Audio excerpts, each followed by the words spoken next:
We just saw the transfer characteristic in graphic detail. It is now time for us to derive the mathematical expressions for individual sections of the characteristic. We start off with the cutoff region. This one is fairly simple. Vi is lesser than equal to Vt and V0 equals VDD. Next up is the saturation region AQB. You can identify this region in both graphs. So we write the conditions. Here, Vi is greater than equal to Vt and V0 is greater than equal to Vi minus Vt. Remember that V0 is VDS and Vi is VGS. So don't get confused. We can write the current equation and we can also write the voltage equation. Putting equation 1 into equation 2 gives us this expression. We can use this relationship to derive an expression for the incremental voltage gain AV at a bias point Q at which Vi equals VIQ.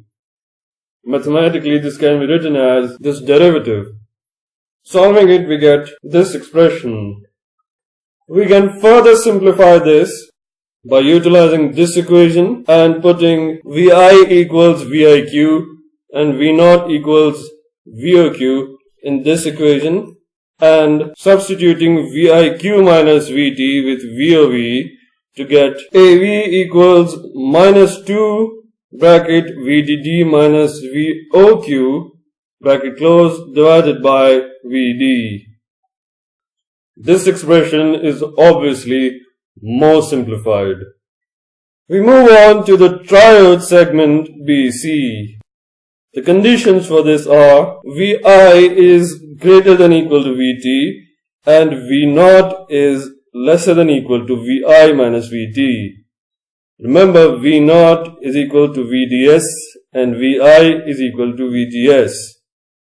Also remember that the source is grounded, so VGS equals VG and VDS equals VD as well. The current can be written like this and the voltage same as before. Again, putting equation 1 into equation 2 gives us this expression. Now in this segment, V0 is small and so we can remove this term because it is a square term and square of a small value is even smaller. So our expression for V0 reduces to, we make V0 the subject and this gives us this expression. Now we can use the expression for RDS, the drain to source resistance near the origin of the ID-VDS plane, given by this, into the expression for V0 to get V0 equals VDD multiplied by RDS divided by RDS plus RD. This means that for small V0, the MOSFET operates as a resistance RDS, which forms with RD a voltage divider across VDD. Usually, RDS is much smaller than RD and this expression further reduces to V0 equals VDD multiplied by RDS over RD. Now remember these expressions because we are going to be using them in the next lesson in an example.